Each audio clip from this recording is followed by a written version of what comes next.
Il n'y a pas un prophète ou un ange ou un homme qui peut vous récupérer vers moi. Parce que vous avez péché et votre nature est souillée, que vous avez suivi facilement Satan. Et quand je vous ai dit que le mal que vous avez dans votre nature humaine, c'est que vous n'arrivez pas à choisir le bien. Vous êtes attiré automatiquement vers le mal. C'est clair? Alors, moi, Dieu, je trouvais la seule solution. C'est que personne ne peut vous récupérer que le Christ. Le Christ qui est Dieu fait homme. Parce que quand vous vous rappelez bien, pour sauver l'homme, on a besoin d'un homme. D'accord? Et pour sauver l'homme, on a besoin d'un homme sans péché. Un homme. D'accord? Et votre péché était illimité parce qu'elle était adressée vers Dieu le illimité. Donc on a besoin pour sauver l'homme, un homme, lui de nature, mais sans péché et un homme illimité. Où on peut trouver cet homme-là? Cherchez-le, on ne peut pas trouver. Sauf que Dieu l'a trouvé. Il l'a trouvé où? En envoyant son Fils, sa parole, en faisant homme, en s'incarnant. Donc, homme, et sans péché, parce qu'il est né de façon mystérieuse, miraculeuse de la Marie, et il est un homme illimité, parce que son humanité est unie à sa vie. C'est clair? Qui a envoyé le Fils pour vous récupérer? C'est Dieu le Père. Oui ou non? Mais attention, je me rappelle toujours quand je parle à propos de Dieu le Père et Dieu le Fils, ce n'est pas deux personnes. Mais comme on l'a dit toujours, dans la Trinité, il y a une distinction, mais pas une séparation. D'accord? Mon Fils, c'est la parole. Elle peut être écrite sur un papier ou elle peut prendre la forme d'un homme. J'ai envoyé ma parole, qu'elle ne peut pas être séparée de moi, mais c'est une façon de parler que moi, Dieu le Père, a envoyé Dieu la parole.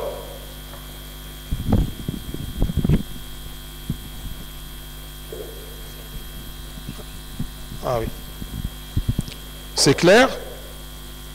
Donc, moi, Dieu le Père, a envoyé son Fils incarné pour être un homme sans péché illimité pour vous récupérer sous mon règne. Et j'ai permis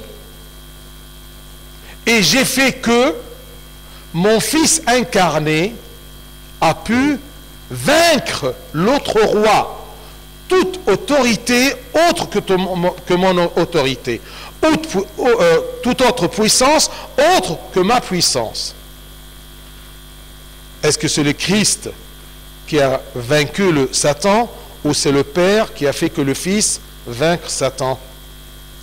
Je répète, est-ce que c'est le Père qui a fait que le Fils peut vaincre Satan ou c'est le Fils qui a vaincu Satan?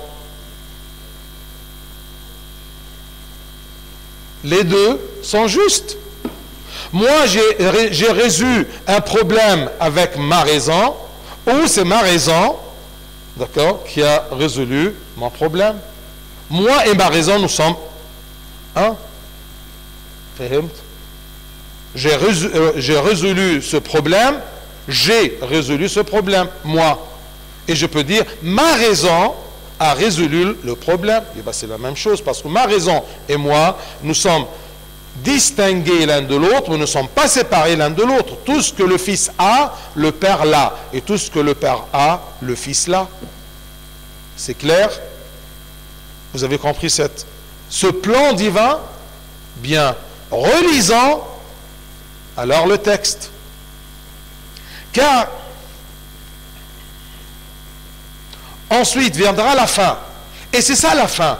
La fin de tout, c'est que Dieu règne sur les hommes, mais les hommes qui veulent Dieu, qui veulent, d'accord, se libérer, qui veulent accepter le salut que Dieu le Père a fait à travers son Fils.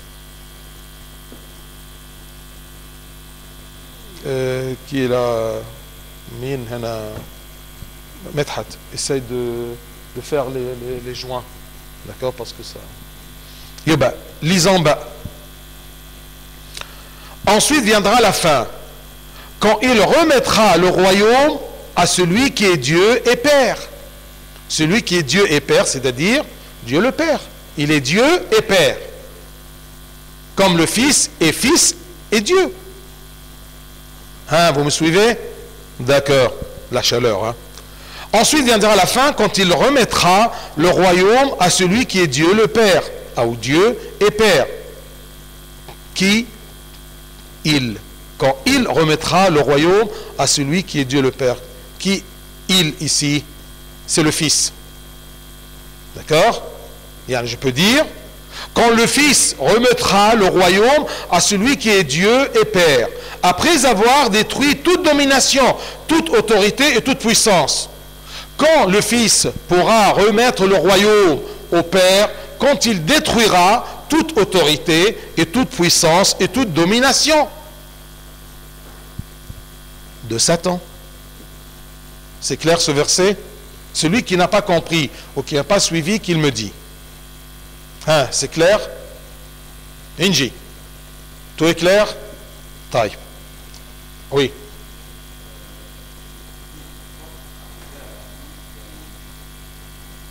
استنى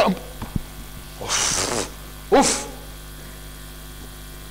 Tu ne peux pas sauter à la fin que si tu comprends tous les événements, toutes les étapes du plan divin. Oui ou non, monsieur? D'accord? Tu m'as posé la question, pourquoi il y a une exception à la fin? Eh bien, le pourquoi est expliqué entre ce verset et la fin. D'accord? Bien. Alors, ensuite. Car il faut, attention, on dit toujours que Saint Paul, il est bavard. Mais chaque fois, il ajoute quelque chose en plus. Car il faut qu'il règne jusqu'à qui ait mis tous les ennemis sous ses pieds. Car il faut qu'il règne jusqu'à ce qu'il ait mis tous les ennemis sous ses pieds. Car il faut qu'il règne. C'est qui il ici? Le Fils. D'accord? Jusqu'à ce qu'il ait mis tous les ennemis sous ses pieds. Qui va mettre tous les ennemis sous ses pieds? Le Père. Attention, le Fils doit régner d'abord pour qu'il vous rassemble, pour qu'il vous rend sous le règne du Père. Et comment ça se fait? C'est que le Fils va nous prendre en lui et lui-même, le Fils, va se soumettre au Père selon son humanité. Je répète, le Fils va venir détruire toute domination, toute force, toute puissance par sa croix, d'accord? Et c'est lui qui va accepter ce salut, d'accord? Il sera en Christ par le baptême, et puisque nous sommes tous en Christ, Dieu incarné, alors ce Christ-là, ce Jésus, le nom civil, il va venir en son humanité pour se soumettre au Dieu le Père. Quand il va se soumettre au Dieu le Père, selon son humanité, dans cette humanité-là se trouvent tous les hommes. On a compris ça? Comprenez et n'imaginez pas. C'est compris? C'est comme exactement, je vous rappelle, quand on dit que par un seul homme, le péché est rentré dans le monde humain. Par un seul homme. Cet homme-là, c'était Adam. Adam, quand il a péché, nous étions tous en Adam. Que tu le veux ou pas. Oui ou non? Tu étais sa descendance. Tu étais dans sa colonne vertébrale.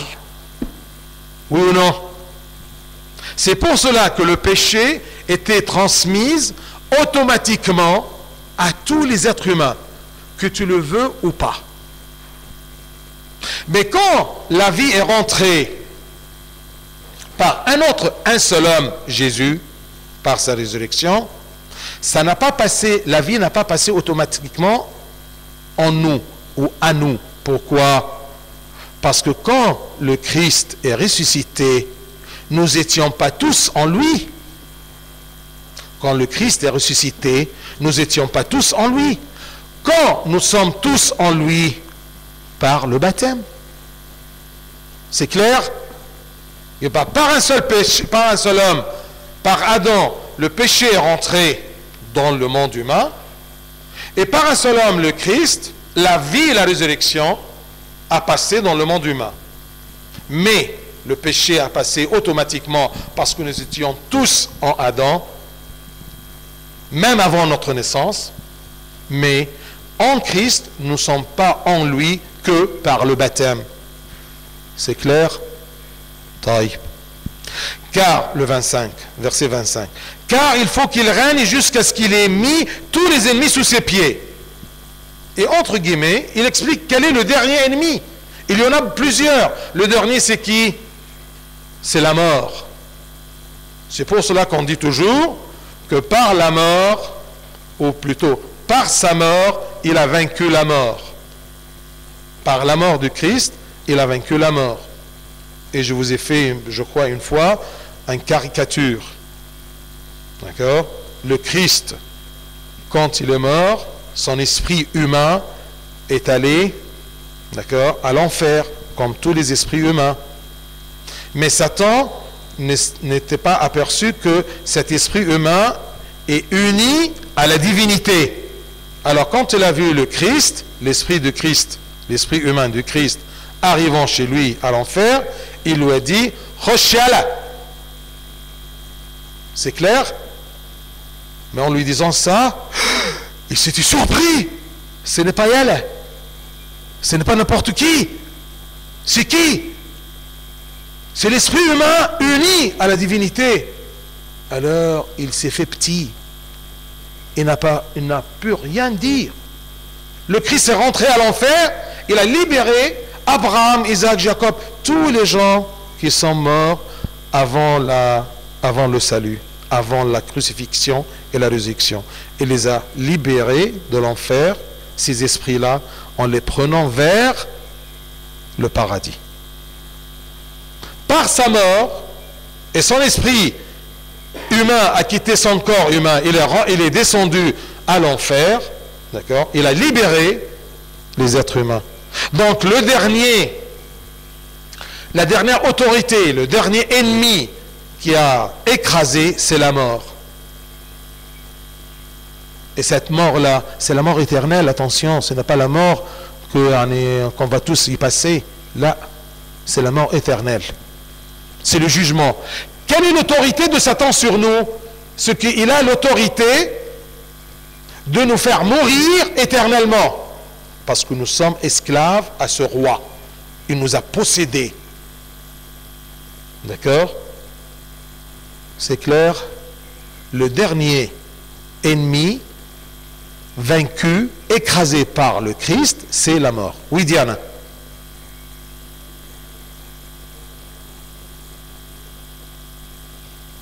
À ton avis, le dernier. Tout l'enchaînement du péché et de la désobéissance, d'accord, et la lutte, mène à quoi? À la mort éternelle. Hein? Non, le début c'est le péché. Et tu peux lutter contre le péché. Hein? Le péché est... Tu viens de dire, le péché mène à la mort. Et ben, la dernière station, c'est quoi? C'est la mort. Là, ce n'est pas pareil, maman. Parce que toi, maintenant, tu es sauvé par le Christ et tu es en Christ. Et tu peux commencer par une convoitise, une pensée.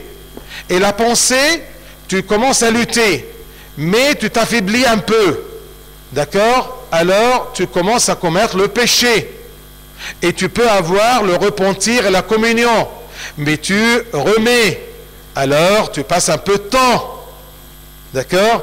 Et puisque tu es dans le péché, tu es faible, Satan vient te donner une autre convoitise, un autre péché, d'accord? Et il endurcit ton cœur. Tu n'arrives pas à te repentir. Ensuite, tu tombes dans le désespoir. Hein, je continue ou c'est fini? Tu as compris? Et bien le dernier, c'est qui? Hein? Oui. Vas. C'est clair? Oui, le péché, c'est une séparation de Dieu. Et bien sûr, être séparé de Dieu, c'est la mort, d'accord? La mort spirituelle, d'accord? Et on a dit que durant ta vie, tu as une première résurrection, c'est le repentir. Tu ressuscites du péché. Mais le dernier ennemi, c'est la mort éternelle. C'est clair? Et c'est ça que le Christ, par sa mort, a écrasé. Bien. 26. Le dernier ennemi qui sera détruit, c'est la mort.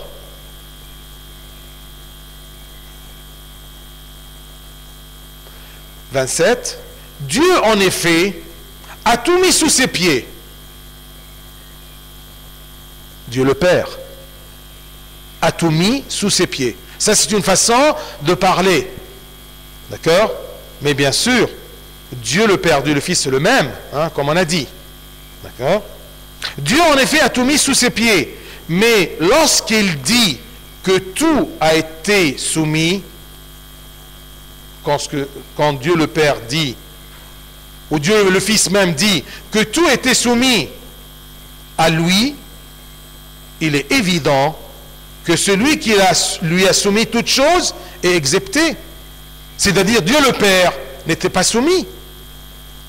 Si Dieu le Père a fait que le Fils soumet sous ses pieds tout, le mot tout n'inclut pas Dieu le Père. Nemna wala lissa. C'est difficile? C'est clair? Marina, clair? Justina, Bess, tu as compris ben pourquoi c'est exempté à la fin? Parce que bien sûr, si Dieu a soumis tout T-O-U-T à ses pieds, ça ne veut pas dire que lui aussi, il est allé se soumettre, d'accord, au Christ selon son humanité.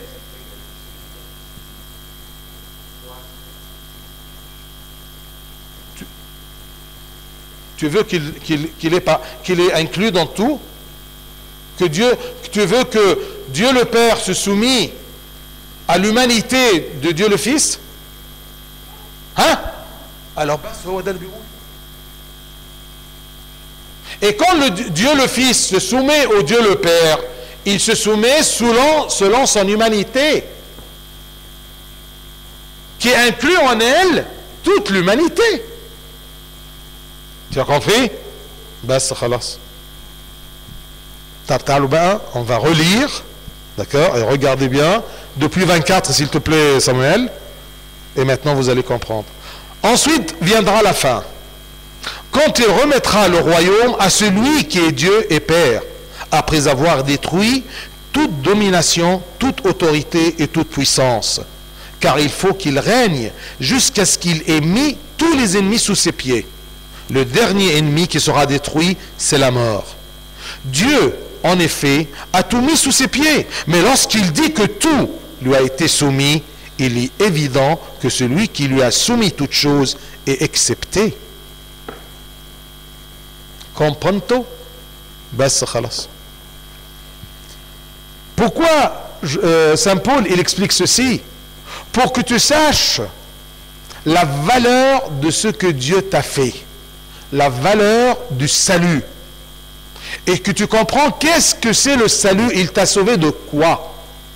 Il t'a sauvé d'un roi qui cherche ta perdition, et en plus tu as suivi ce roi-là par ta volonté. Et ce qui s'est passé avec Adam, parfois tu le refais. Par ta volonté, tu te laisses aller et tu désobéis à Dieu. Et tu tombes dans le péché. Et ta nature devient très faible. Et tu te laisses aller. Et tu te remets, d'accord, tu remets ton repentir. Et plus tu t'éloignes de Dieu, plus tu t'affaiblis. Plus quand tu veux faire le bien, tu n'arrives plus.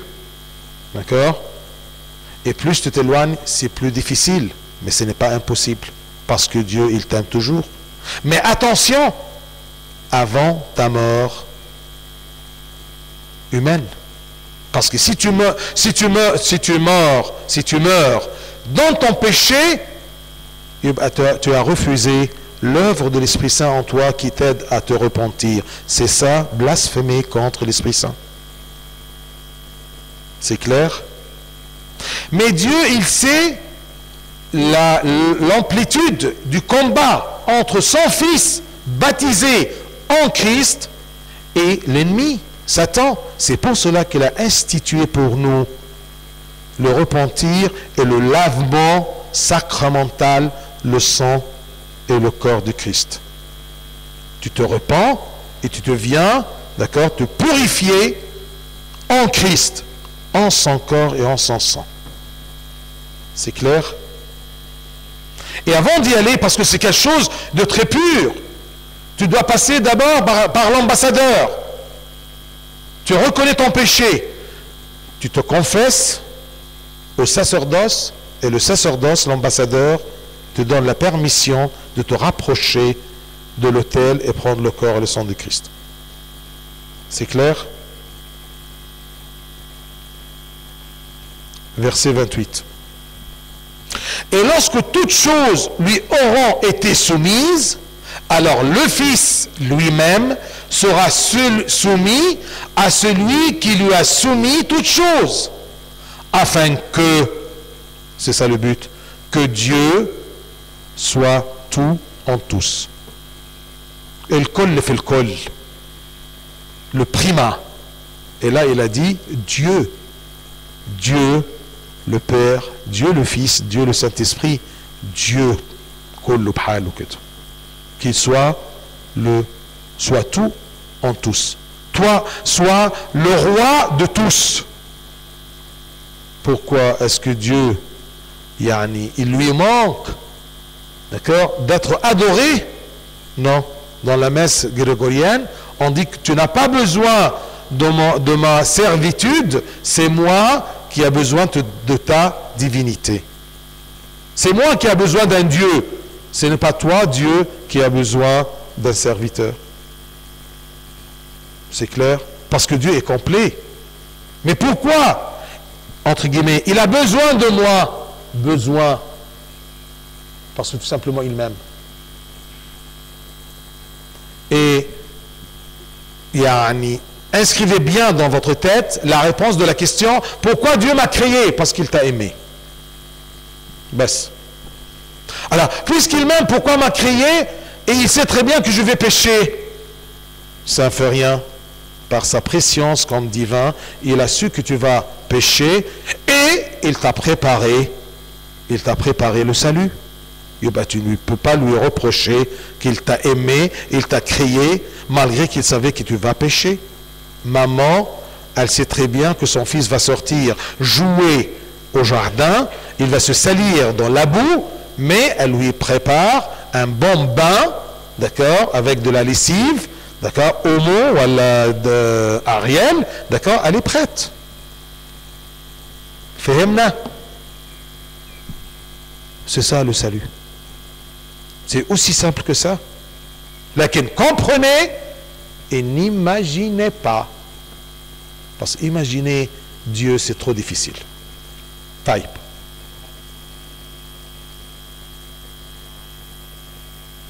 فكروا انت هتعرف ازاي. لا, ne pose pas كده question كده لا. Tu comprends, d'accord? Tu comprends qu'il y a du vent. Est-ce que tu comprends comment le vent vient? Il souffle comment? Basse. Taïb. Tu comprends bien que, d'accord, ton cœur bat, d'accord, et ton cerveau, il fonctionne. Et c'est lui qui fait battre ton cœur. Tu comprends ça, oui ou non? Tu l'imagines? Et bien c'est la même chose. D'accord? Et bien on peut comprendre sans imaginer. Pourquoi? Parce que ce lien-là entre le cerveau et le cœur, c'est la vie. C'est le mystère de la vie. D'accord? Même les médecins, ils observent, ils étudient. D'accord? Mais ils n'arrivent pas à imaginer comment faire, comment ça se passe. Tu as compris que le Christ est né de la Vierge Marie sans connaître un homme. Tu comprends ça, oui ou non? Mais est-ce que tu l'imagines? Ben, c'est khalas. 2-0. Taille, on continue. N'oublions pas que ça, c'était un texte qui est au milieu de sa défense contre les gens, les Corinthiens, qu'ils ont oublié, ou plutôt, ils ont commencé à nier la résurrection. Et comme on a dit avant, que le christianisme sans résurrection, ça n'a pas de sens, ça n'a pas de valeur. Si on dit que dans le christianisme, on croit bien que le Christ est mort, oui, bravo. Et alors? D'accord? Tous les prophètes sont morts. Mais ce qui est mystérieux, ce qui est de valeur dans le christianisme, que le Christ est mort et ressuscité pour ne plus mourir, pour donner la résurrection et la vie éternelle à la nature humaine. 29. Autrement, il continue à trouver des arguments à prouver la résurrection. Autrement, que feraient ceux qui sont baptisés, ceux qui se font baptiser pour les morts? Si les morts ne ressuscitent absolument pas, pourquoi se font-ils baptiser pour eux? Pour comprendre ce verset, pardon, 29. Monsieur, réveille-toi. Samuel, oui, Habib, on a 29, Habib. Ressuscite avec les morts, hein? D'accord. Autrement, que feraient ceux qui se font baptiser pour les morts? Si les morts ne ressuscitent absolument pas, pourquoi se font-ils baptiser pour eux? Le problème ici dans ce verset, qu'est-ce que ça veut dire se baptiser pour les morts? Se baptiser pour les morts, c'est une idée fausse, mais était pratiquée. Si Saint Paul la cite, ça ne veut pas dire qu'elle est bonne, ou voilà, qu'elle est vraie, mais il leur rappelle, même en cachette vous faisiez ça. Qu'est-ce qu'il faisait? Quand il y avait quelqu'un qui n'était pas chrétien, il a cru en Christ, et il s'est fait baptiser. Il se rappelle de ses parents et ses proches qui sont morts loin, ou plutôt avant d'être baptisés, avant de connaître le Christ. Alors, de peur qu'ils se perdent, la perdition éternelle, il se faisait baptiser pour les morts. Je me baptise à leur nom. Bien sûr, ça ne sert à rien. Mais ils avaient cette idée-là. Parce qu'ils étaient convaincus de la nécessité du baptême, d'accord, pour les morts. Il y a une vie après la mort. Et il y a un carrefour où tu passes vers l'enfer et la perdition, ou la vie éternelle. Et qui dirige, d'accord? C'est comme le train quand il change de rail, d'accord? Qui manipule ceci? Il y a un nom pour cet homme-là, je ne connais pas. Le régulateur? On l'appelle régulateur. Je crois, oui. C'est parce qu'on l'appelle aussi régulateur aérien. D'accord? Exactement. Régulateur. Qui est le régulateur? C'est le baptême. C'est le salut. C'est le Christ. Si tu le suis, tu vas suivre après la mort. Et bien après la mort, il y a quelque chose.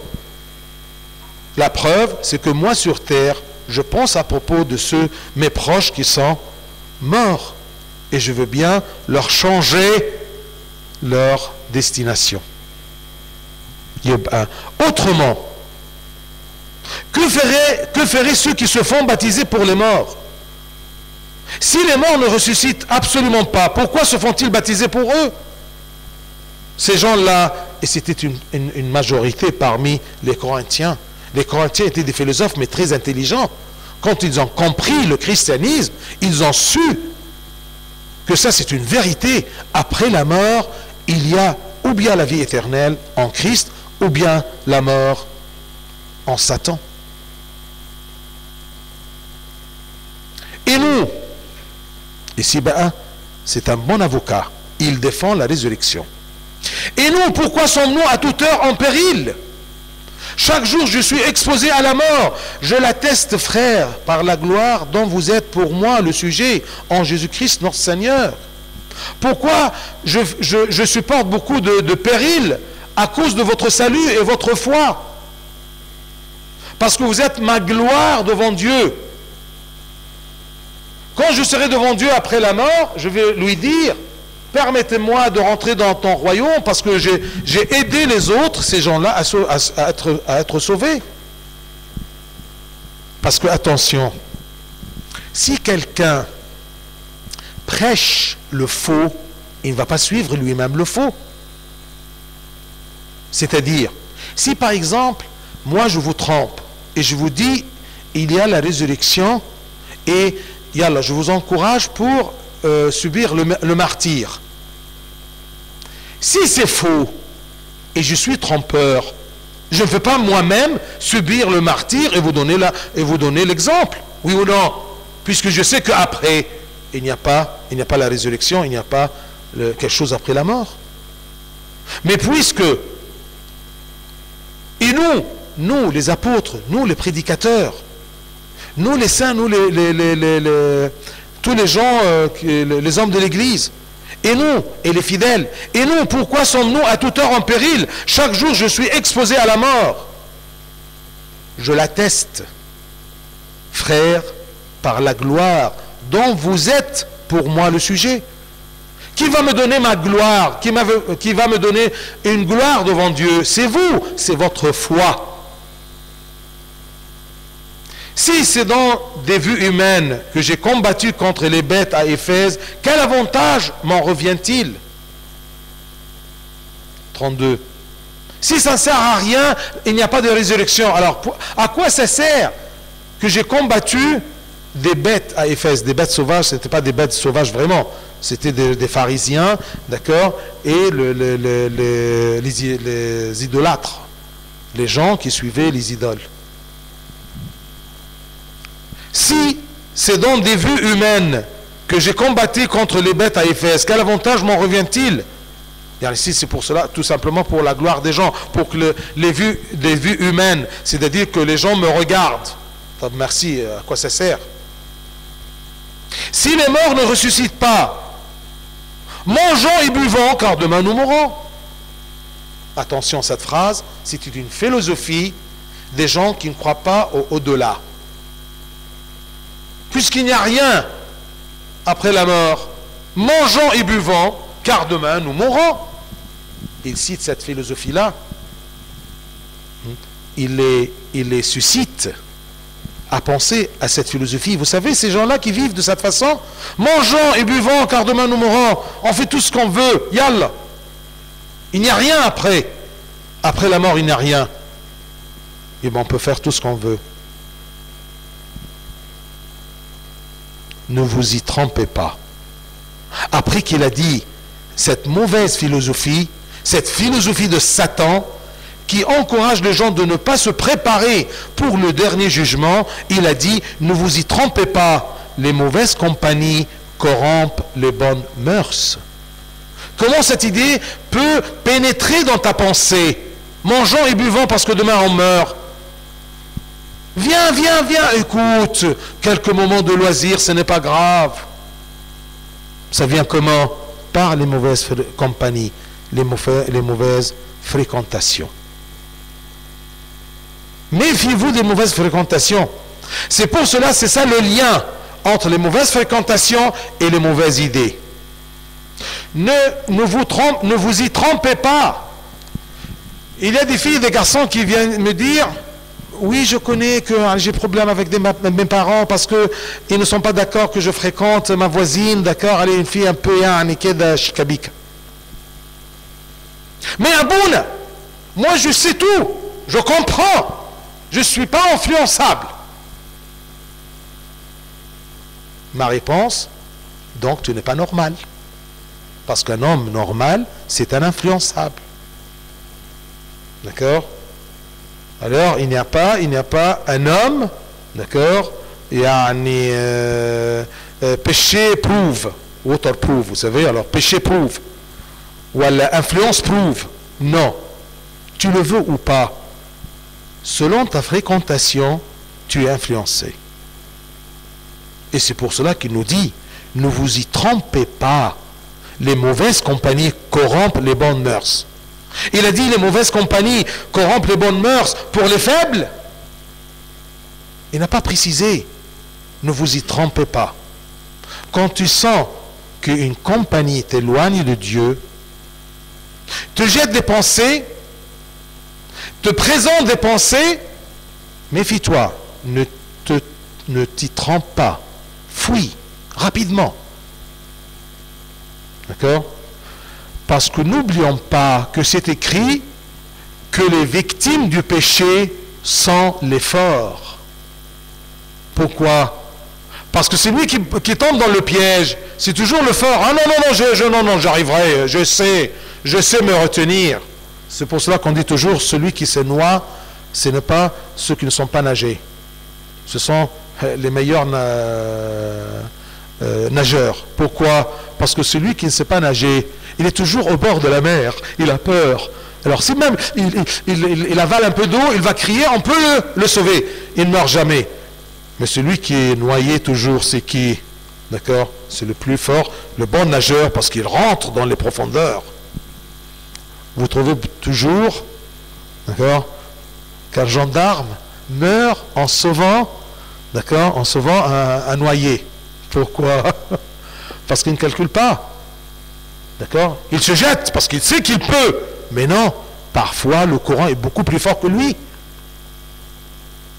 Alors, le noyé, il est sauvé, mais le courageux gendarme, il est mort. Parce qu'il y a des précautions qu'il doit prendre. D'accord? Avant de sauter, au moins, d'accord, qu'il cherche rapidement la corde. Mais il ne prend pas ce risque-là. Parce qu'il a confiance en lui. Je sais, je suis pompier. C'est clair? Ne vous y trompez pas, les mauvaises compagnies corrompent les bonnes mœurs. Revenez à vous-même, comme il est convenable, et ne péchez point. Revenez à vous-même, comme il est convenable, et ne péchez point, car quelques-uns ne connaissent pas Dieu, je le dis à votre honte. Quelques-uns parmi vous ne connaissent pas Dieu. Alors revenez à vous-même. Comme il est convenable, comportez-vous. Personne ne peut dire je ne savais pas le mal. Surtout nous, les enfants de Dieu. L'Esprit de Dieu en toi, il t'apprenne toujours le bien et le mal. Mais parfois, tu fermes les yeux et tu te comportes comme les Autriches. D'accord? Tu mets ta tête. Vous savez pourquoi l'Autriche? L'autruche, pardon. Vous savez pourquoi? Parce que je viens de l'Autriche alors. D'accord? Pourquoi l'autruche? Vous voyez l'autruche? C'est un oiseau très énorme. Oui ou non? Hein? Quand elle veut se cacher, qu'est-ce qu'elle fait? Elle met la tête dans le sable et maintenant alors, personne ne peut la voir. Tu rigoles, mais parfois, moi je fais la même chose. D'accord? Je sais qu'il y a le péché qui vient, d'accord, mais je me cache de cette façon-là devant les yeux de Dieu, et devant ma conscience, et devant l'Esprit de Dieu qui est en moi. Non, revenez à vous-même, comme il est convenable, et ne péchez point. C'est difficile ce mot-là, ne péchez point. Attention, ta vie sur terre est sans péché. Il y a toujours un péché, mais c'est comme un gendarme dans le combat. Il y a des projectiles qui le blessent, mais n'atteignent pas sa vie. Tu peux avoir des blessures, des chutes, d'accord? Mais réveille-toi rapidement. Revenez à vous-même, repentez-vous. rapidement. Et une fois que tu te reprends, d'accord, il y aura une autre bataille, un autre combat. Et une autre chute. Mais l'importance, on va prendre le péchographie, d'accord, de toi. C'est comme l'échographie, d'accord, ou le cardiographie, d'accord. On va voir comment tu chutes et comment tu te relèves. Alors, il y a un qui chute comme ça. Il y a quelqu'un qui chute. Zou, zou. Zou, zou. Zou, zou. Rapidement. Et il prend, et c'est loin l'un de l'autre. Au fi wahid,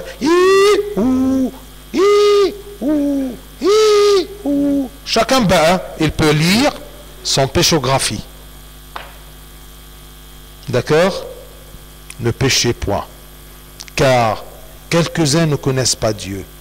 Je le dis à votre honte. Je vous dis attention. D'accord? Il dit ici, Saint Paul, c'est comme parfois, moi quand je trouve quelqu'un de ce côté, par exemple, qui mâche un chewing-gum dans l'église. Alors qu'est-ce que je fais? D'accord? Je regarde de l'autre côté en disant, d'accord? Lui aussi, d'accord? Crache ce qu'il y a dans oui. Un n'a pas me dit, moi, mais d'accord? Pour sa honte. C'est clair? Parmi vous, il y a des gens qui ne connaissent pas, d'accord? Qui ne connaissent pas Dieu. Qui connaissent pas Dieu. 35. Mais quelqu'un dira, comme David, comment les morts ressuscitent-ils et avec quel corps reviennent-ils? David, il veut des choses précises, concrètes, d'accord? Il veut imaginer tout. N'est-ce pas? Balage David. Insensé! Ce que tu sèmes ne reprend point vie s'il ne meurt. Ça, c'est un bon exemple pour la résurrection. Est-ce que le Christ pourrait ressusciter sans mourir? Exactement. Tu ne peux pas guérir que si tu étais malade. Oui ou non? D'accord, c'est évident. Ce qu'on sème, un grain, qu'est-ce qu'on fait avec le grain? On l'enterre, d'accord, dans le sol. On l'ensevelit dans le sol.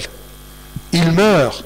Et quand il meurt, il commence à germer, d'accord, et à donner une autre vie.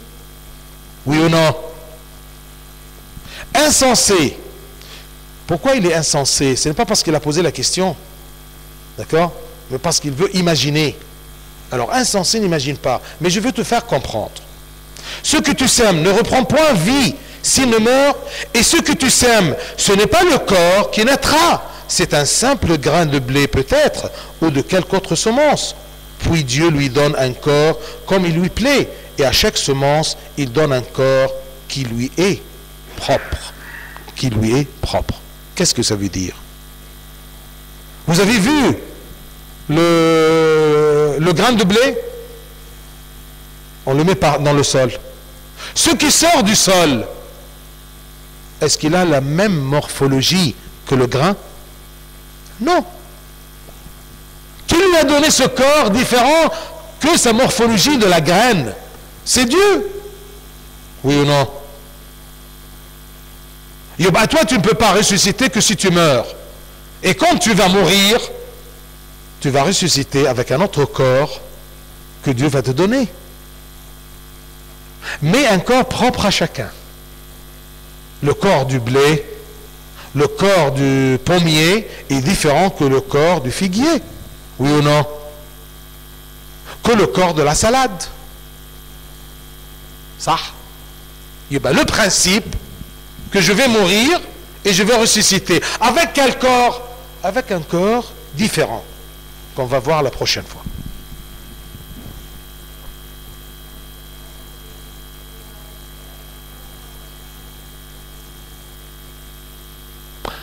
Quand tu vas ressusciter esprit simplement, ou alors corps et esprit? Esprit ne meurt pas. L'esprit ne meurt pas. Mais ta résurrection, ça sera que ton esprit va se unir à ton corps. Mais quel corps? Un corps glorieux, ce qu'on va voir la prochaine fois. D'accord?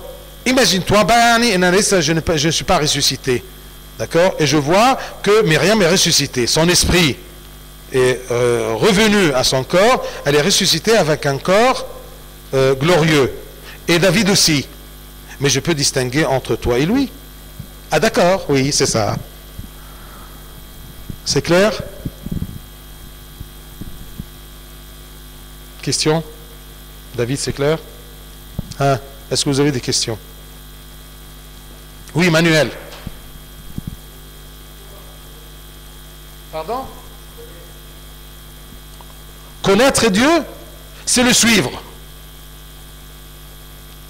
يا راجل اعرف ربنا.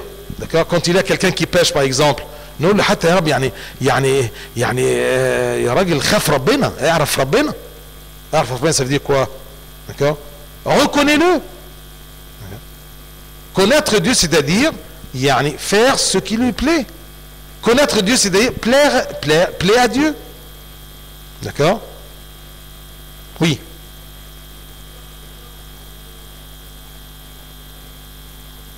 Est-ce que le corps glorieux sera différent que notre corps?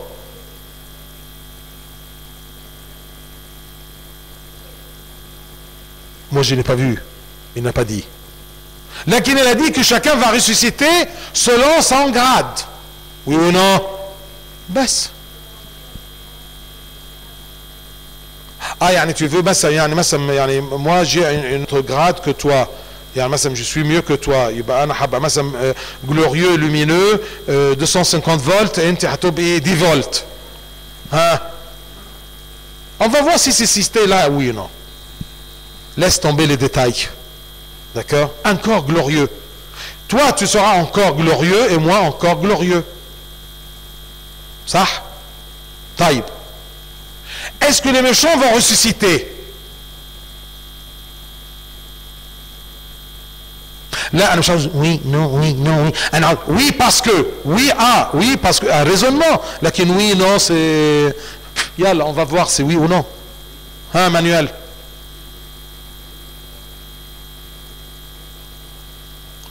Ils doivent ressusciter pour être jugés. D'accord? Mais est-ce qu'ils seront illuminés dans le sens humain? Ils seront comme un joyeux qui a réussi ses examens. D'accord? Ou un autre triste. D'accord? Il va un visage souriant ou triste. Sûrement il va ressusciter, mais avec un corps n'est pas illumineux.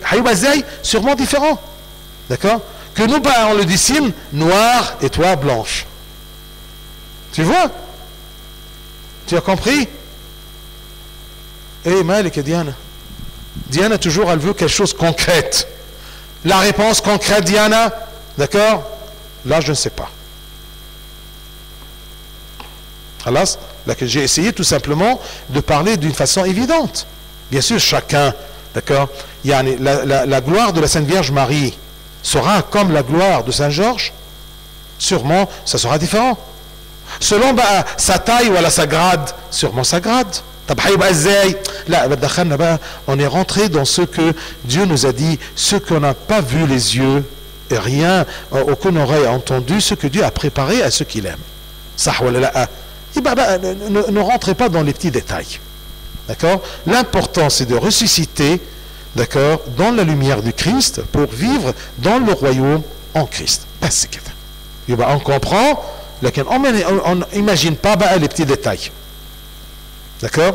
C'est comme on dit par exemple, Fulana, elle va se marier. C'est ça la joie. Ah oui, elle aura comment la robe. Voilà qu'elle sera mariée. Ça, d'accord? Autre question. Ça ne fait rien. Plus vous ruminez ces questions, d'accord, c'est bien pour les mettre en place. D'accord? Vous avez le droit de poser des questions, toutes les questions. Sortez-les. Là, on doit les bien sélectionner. Est-ce que ça sert, ça m'encourage à mon salut, oui ou non? D'accord? C'est important. Et ce qui ne sert pas à mon salut, Dieu n'a pas expliqué avec détail, ou il n'a pas donné un exemple clair et net. Tu vois? Hein? Autre question? Tout est clair? D'accord. Alors, demain, ça sera... pardon, pas demain. Dimanche prochain, il y aura première messe et deuxième messe. D'accord? Et ça sera la première messe pour le moment. Parce que tous les dimanches, je serai en Suisse. D'accord? C'est le petit cadeau que le patriarche m'a présenté. D'accord? Au lieu de voyager 2 fois, d'accord, je vais voyager 4 fois. D'accord? Parce que on a vu qu'on ne peut pas laisser l'église à Genève fermée le dimanche. D'accord? Ben, il faut supporter un peu jusqu'à qu'on trouve un père régulier pour Genève. D'accord, d'où? C'est clair? Bien. Alors, dimanche prochain, il y a 2 messes. Bien, on fait la prière.